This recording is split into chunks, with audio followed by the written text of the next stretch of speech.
New York's airports generated over $33 billion last year, but less than half of that came from actual flights, not from first-class tickets, not from cargo, not from anything you'd expect. You walk in to catch a flight, but the moment you pass security, you're not in an airport anymore. You're in one of the most profitable retail traps ever built. And the worst part? The city around it didn't even notice it was being reshaped, because airports don't need planes to make money, they just need you to show up. I didn't understand any of this until last summer. A few months ago, me and my friends were planning a trip to Greece. We found flights for 40 francs. Sounds like a deal, right? Until I looked closer. Total travel time, almost 5 hours. 7 of them stuck at the same airport. Not flying, not moving, just waiting. And that's when it hit me.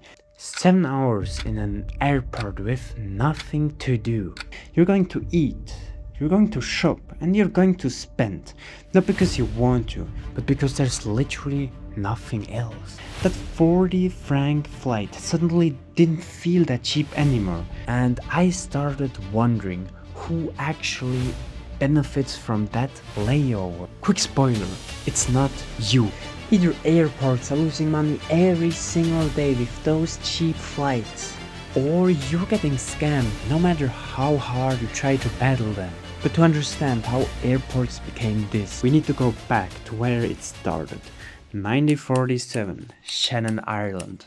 A tiny airport in the middle of nowhere. One man, one problem. His name was Brandon O'Regan, and his airport was about to become useless. See, Shannon existed for one simple reason: refueling. Every transatlantic flight had to stop there. Planes couldn't make it across the ocean without it. But the engines were getting better, faster, more efficient, and O'Regan knew what that meant. In a few years, no plane would need to stop anymore. Shannon would be dead. So he did something nobody had ever done before. He turned the waiting room into a store. No import taxes, no markups, just product, cheaper than anywhere else in the world. Passengers who have nothing to do for 2 hours suddenly had a reason to spend. He called it duty free. What started as a desperate move to save one small Irish airport became the blueprint every airport on the planet copied. O'Regan didn't invent shopping, he just figured out what happened when you trap people with money and give them nothing else to do. Now back to my story. That $40 ticket felt like a deal, but here's what actually could have happened in those 3 hours. You're bored, you're hungry, and you're already in the vacation mode. So you buy a meal, that's $20. Then a snack, $4. You forgot the shirt at home, $20. You walk past the store, $20. That's $64. More than the ticket itself. And the airport didn't have to do anything, they just had to make you wait. The cheap flight wasn't a deal, it was just the invitation. But the retail trap is just layer 1, because airports realized something even smarter.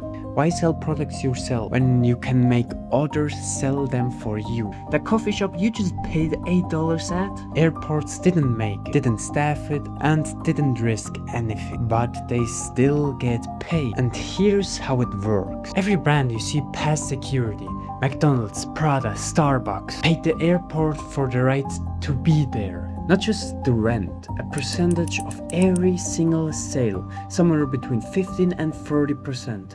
Every transaction, every day, every year. But it gets better. Most contracts include a minimum guarantee, meaning even if nobody buys anything, the airport still gets paid. The store takes all the risk, the airport just collects. So when you pay $8 for a coffee, you're paying rent for a building you don't own to a landlord you never see. So like retail concussion, guaranteed income regardless of how many planes land. But there's one more layer, and this happens before the airport itself even opened. Think about the last major airport that got built or expanded. The government approved it, taxpayers funded it, billions of public money, and everyone celebrated. More jobs, more tourism, more growth. But here's what actually happened. Land around the airport suddenly worth 10 times more. Hotels moved in, logistics company moved in, and the people who lived there priced out. The neighborhood that existed before the airport doesn't exist anymore. So the city basically paid for a system that replaced itself. And nobody voted on that part. So now think about what an airport actually is. It's a guaranteed crowd.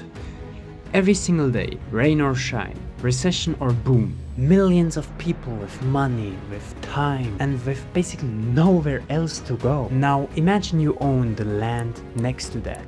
Hotels, logistics centers, office parks, none of them can move.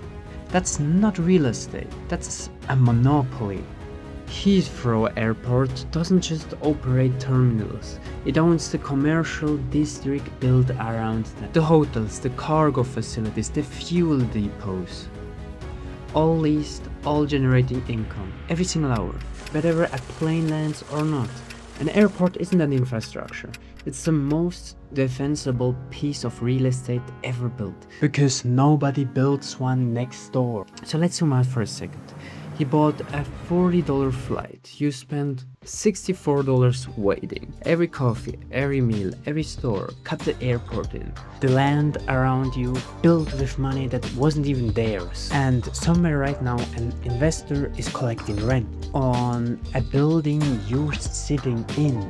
You never owned, even if you paid for it with taxes. This wasn't an airport. This was a trap. And the cheapest ticket in the room was you. And here's the thing, this is just airports. Every system you interact with daily, your supermarket, your bank, even your favorite sports team is built the exact same way. Layers, hidden mechanisms, calculated to the last cent. That's exactly what this channel is about. If you want to understand how this world actually works, not how people tell you it works, subscribe. Because next week we're pulling back another layer. You came here to learn about airport, but now you know the truth. The plane was never the point. You were always.